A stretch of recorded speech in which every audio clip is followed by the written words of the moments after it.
Good morning everyone. First of all, I welcome each and every one of you to class 11. I am Seema Rawat and I will be taking a very interesting subject, and that is known as chemistry. Now question arises, what do we mean by chemistry?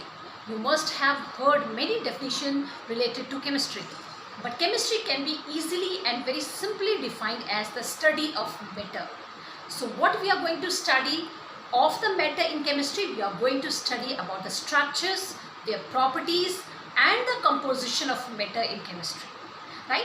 Now, as I have told you a word, that is matter. Now the question arises again, what is a matter?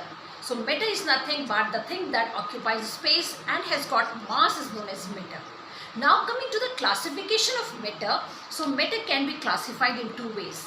Either we can classify the matter on the basis of their physical properties, or we can divide them on the basis of their chemical composition or chemical properties. So on the basis of their physical state, the matter can be divided into three categories, that is solid, liquid and gas. Whereas on the basis of their chemical compositions, we can divide matter in two branches basically, the pure substances and the mixtures. If we talk about the pure substance, we already know that we have got element and the compound in that category. So what is an element? Element is basically the simplest form of pure substance. So you must have already studied about the periodic table in class 10, and you must be knowing about different elements. Hydrogen, oxygen, nitrogen, sulfur, oxygen, chlorine, lithium, beryllium, sodium, potassium, all are the elements and they are the simplest form of the pure substance. Now coming to the compound, so again compound is a pure substance. But what is a compound basically? Compound is nothing but it is a mixture of two or more elements which combine in a fixed ratio by their masses.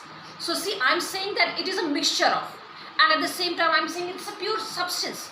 Why? Because at the end I have also added a term, that is which basically combine in a fixed ratio by their masses. So because they always combine by a fixed ratio, so they are always known to be as a compound and they are pure substances.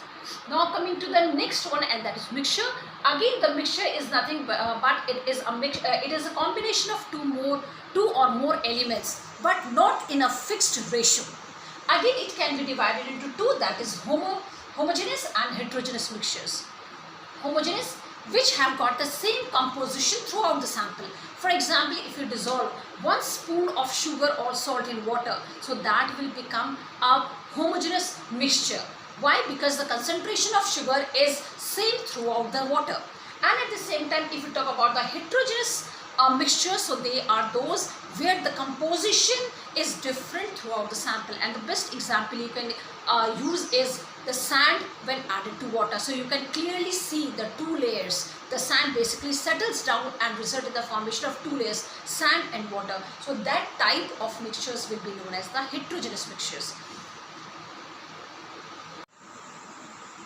Chemistry is basically an experimental subject which deals with the measurements, and there are two terms which are related with the measurement that has to be understood very clearly, and that is the accuracy and the precision.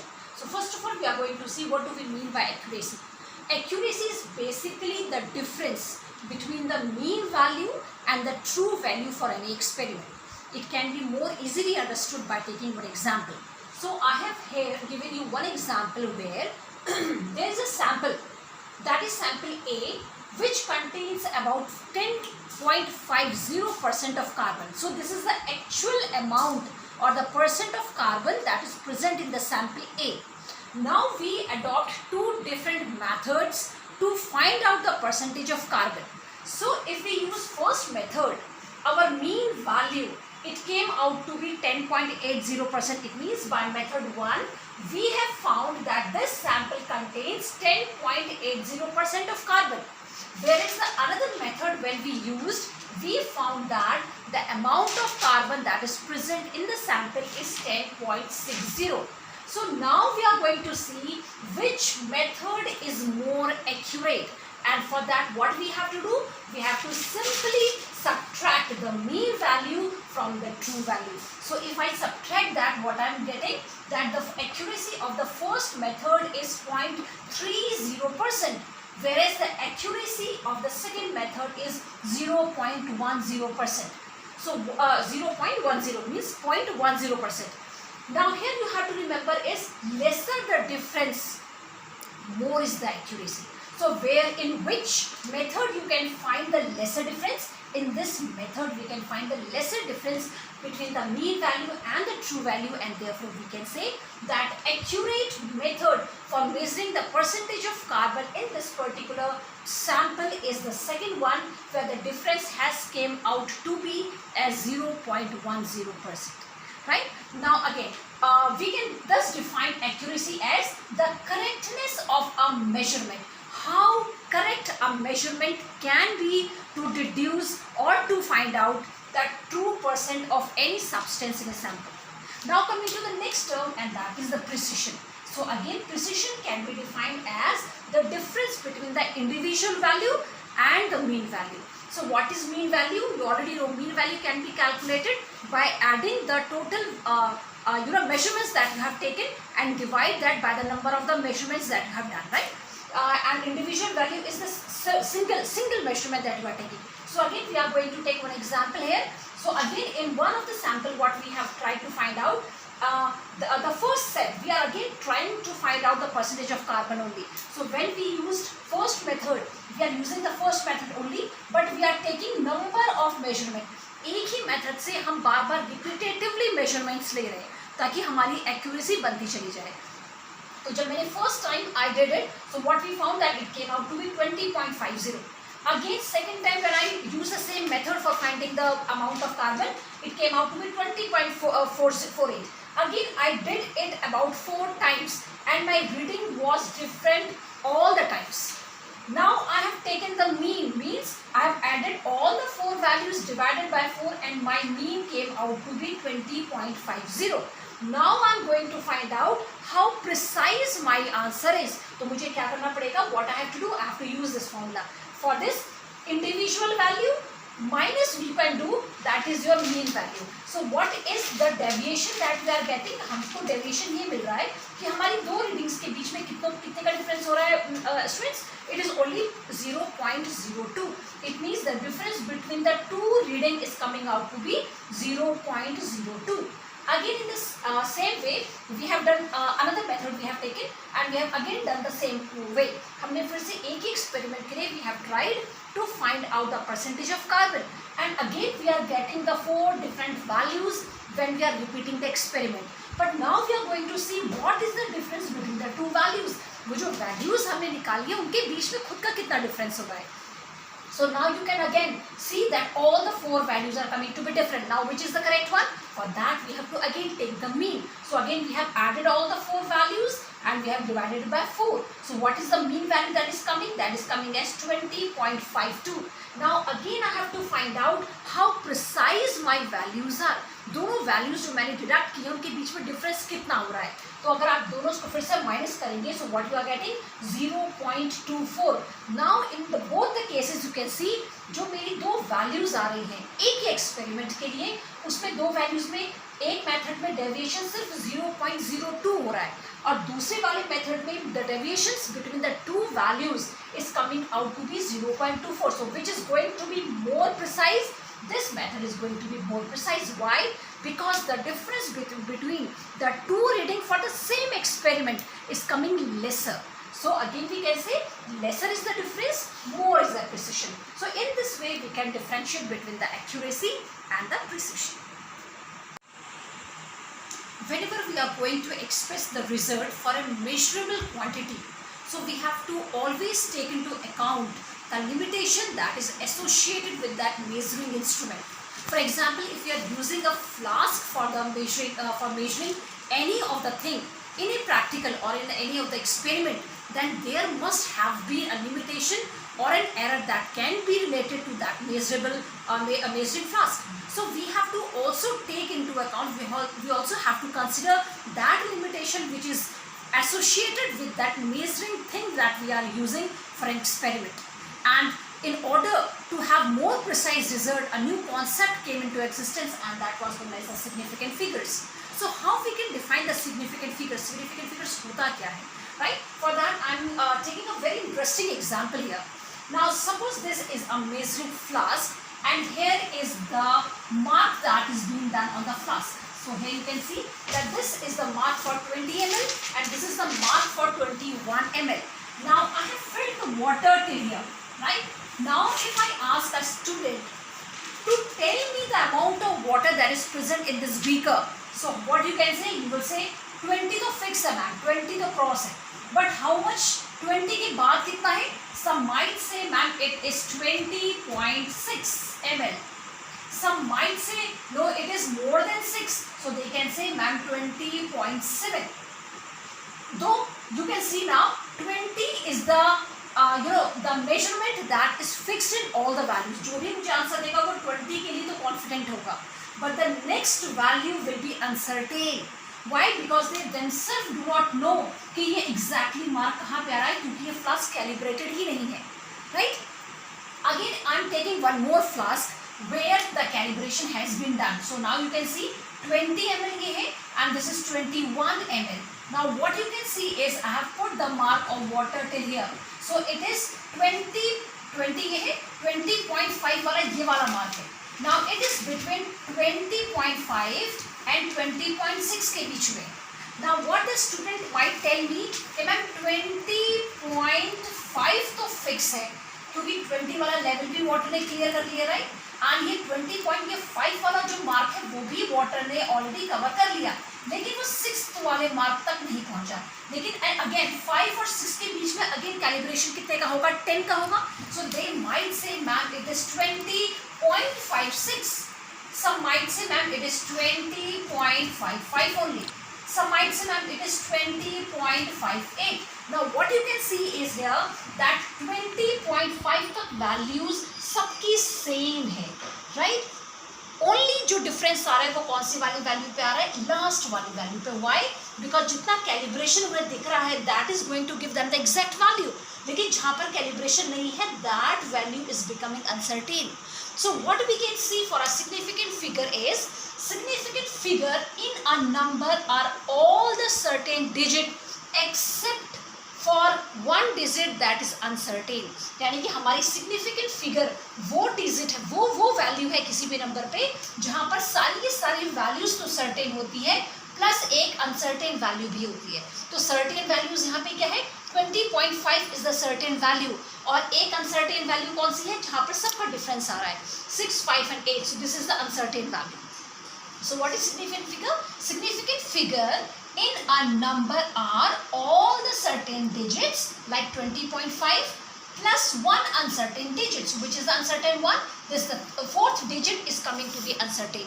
Again here also we can say all the values, all the numbers, the significant figure in this number are all the certain values. 20, 20 दोनों certain values है, plus it has got one uncertain value or one uncertain digit also.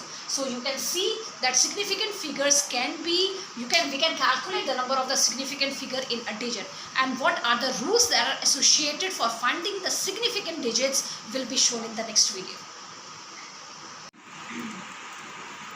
Now we are going to see the rules that has to be followed in order to find out the significant figure in a number. The first rule says that all non-zero digits are significant. What are the non-zero digits? 1, 2, 3, 4, 5, 6. They all are the non-zero digits. So whenever you are getting a number like 2.156 or 3.1498, so you have to count all the digits. So how much will be the significant digit? How many will be there? 1, 2, 3, 4. So this number has got 4 significant digits. Similarly 1, 2, 3, 4, 5. 5 significant digits for this number. So we have to count all the digits which are non-zero. Now coming to the next rule, and that is the zeros between the two non-zero digits are significant. It means that whenever there is a zero between the two non-zero digits, then you have to count this zero also. That will be also a significant digit. Now what should be the significant digit for this number? It should be 1, 2, 3. Why? Because we have to take into account, we have to also consider this 0 which is present between the two non-zero digits. So again these two zeros will also be counted. So here the significant value will become 1, 2, 3 and 4. Right? Now coming to the third main important guideline for the significant figure is zeros to the left of first non-zero number are not significant. So if we consider this digit, अगर मैं इस number को consider करूँ, so which is the first non-zero number? This is 1. So what they say, the zeros which are on the left side of the first non-zero number are not significant. It means that this is your non-zero digit and on to the left of this digit is 0. So this 0 should not be counted. So what should be the significant figure? It should be 3. It is 1, 2 and 3. Again, what they say, that the zeros on the left of a non-zero digit should not be counted. So these 3 zeros will not be counted. So what it should be? It is only one digit and therefore the significant figure will become 1. Now the next rule is all zeros which are to the right of a number are significant provided they are on the right side of the decimal point. They are saying that all the zeros which fall on the right side of a non-zero digit, that will be considered, they will be significant, but they should be also on the right side of the decimal point. So here what we can see, what should be the significant figure for this value? Now these two zeros will not be considered. Why? Because these two zeros will not be significant according to rule number 3. Because rule number 3 says that the zeros on the left side of the first non-zero digit should not be taken. So which should be taken? These two zeros will be taken which are present on the right side of a non-zero digit, provided they are on the right side of the decimal point also. So what we are going to see? We are going to consider only these 3 digits and therefore the significant figure will become 3. Similarly, here we have to consider this 0 also. Why? Because this 0 is present on the right side of a non-zero digit and it is on the right side of the decimal point also, and therefore the significant figure will become 4 in number. And again these two zeros will also be counted, so that the significant figure will become 1, 2, 3, 4 and 5. 1, 2, 3, 4 and 5. So in this way you have to find out the significant figures. Significant figure basically also changes if you are going to see it. आप कितनी significant figures तक उस value को लेना चाहते हैं, उसके basis पर भी significant figures या significant digits change हो सकती हैं, right? So these are the 4 important points that you should be keeping in mind while finding out the significant values. Now let us take few more examples which will also be given in your NCERT book, and how to find out the significant figure in such numbers, especially in the one which are given in the exponential notation.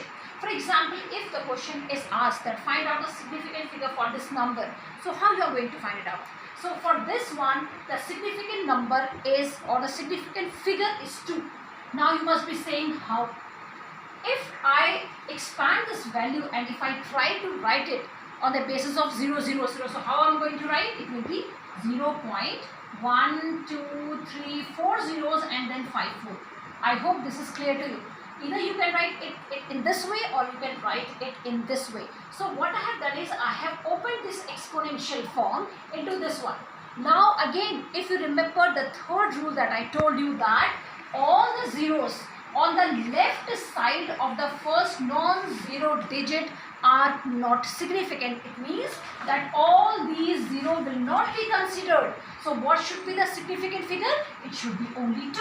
So if any questions come like that, so it is better, either if you are expert enough, so you can either write it directly, or if you are not coming to any conclusion, so it is always better to write in this form and then apply the rules that I have just taught you. Right? So in this way we can find out the significant figure. Now one more important thing, that whenever we have got the zeros and there are no decimal involved in that particular digit, so that to find out the significant figure for those numbers, then that become a bit you can say ambiguous, right? Why? Because this 5000 can have either 2 significant figure, it can have 3 significant figure, and either it can have 4 significant values depending upon what is the criteria for finding out the significant figure. If the question is asked that what will be the significant figure for this 5000, so if you are giving the answer as 3, it is also correct.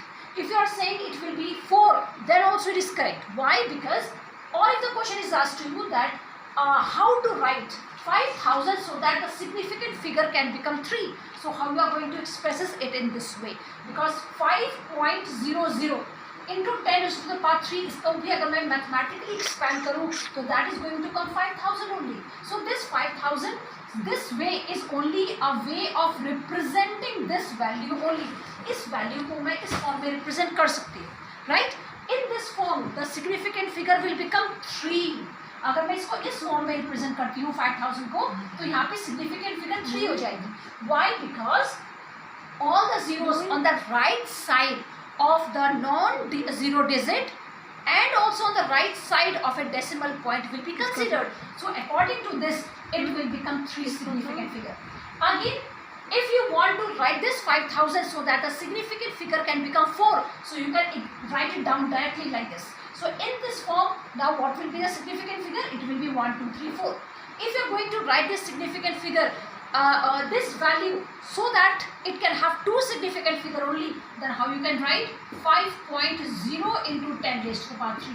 ये भी mathematically अगर मैं इसको expand करूँ तो वो 5000 ही है, लेकिन मैंने सिर्फ उसको लिखने का तरीका चेंज करके significant figures की जो significant figures है वो भी चेंज कर दी.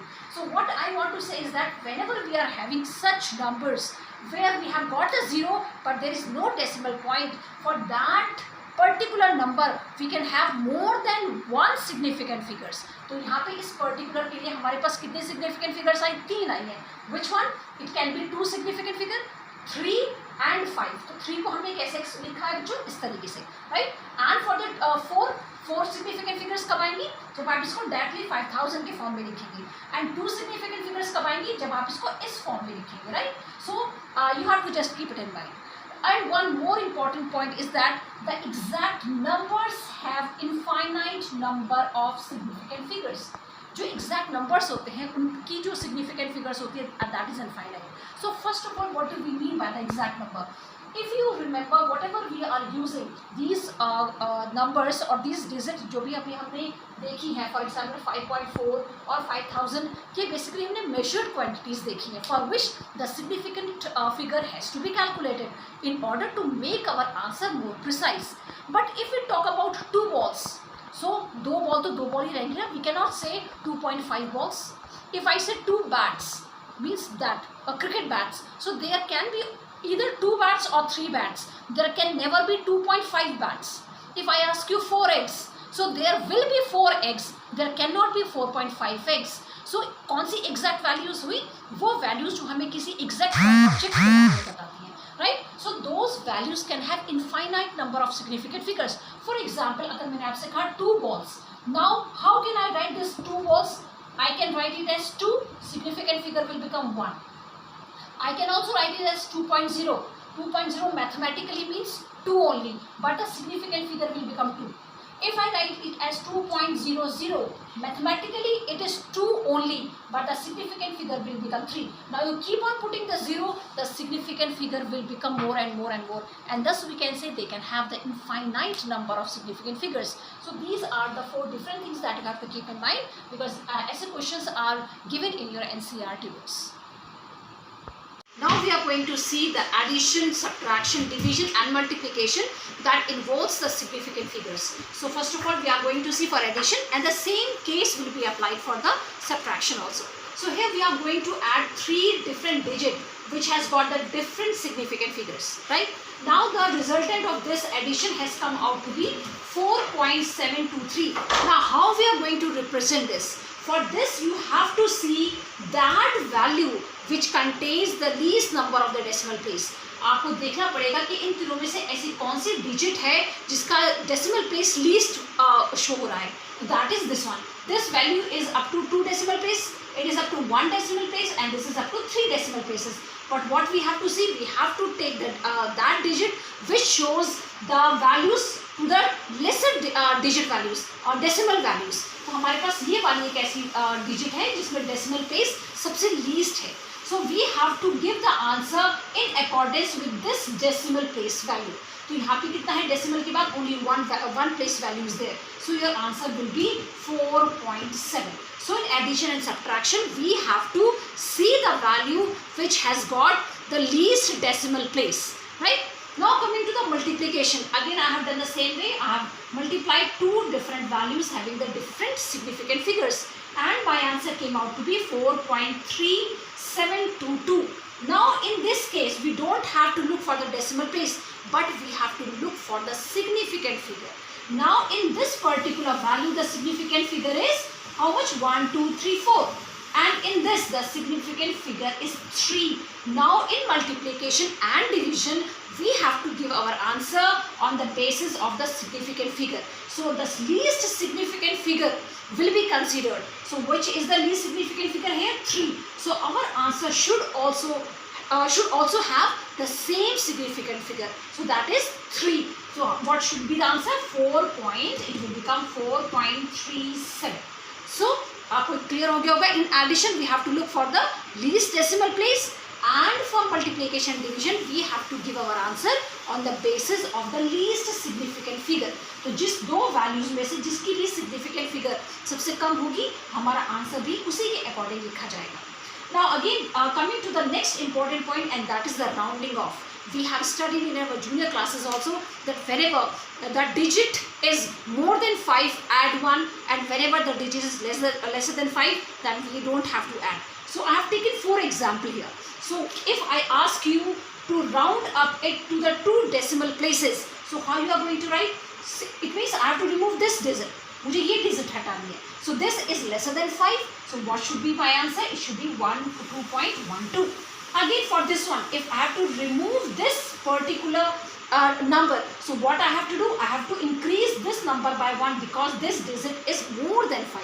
So my answer will be 2.13. But what will be the scenario if the digit that has to be removed is 5 itself? अभी तो हम कह रहे थे greater than 5 and lesser than 5. But what will be the criteria if the value that has to be removed is 5 itself? Now for this case you have to see that if you are going to remove this 5 और इससे पहले अगर even number आता है तो you don't have to add any of the digit. आप इसमें कुछ भी add नहीं करेंगे. Your answer will become 2.12 only. But if 5 has to be removed and the digit before this 5 is an odd number, then we have to add 1 and therefore the answer will become 2.14. So this is important. I hope you already know this one, but few of you might not be knowing this particular rule. And what is that? If the number that has to be removed is 5 itself, so what we have to see? We have to see the number just before that. If that number is even, then we don't have to add any number. But if that digit is an odd one, then we have to add 1. So this was the total topics that I wanted to take today for today's session. And the rest of the topics will be taken in the next session. Thank you.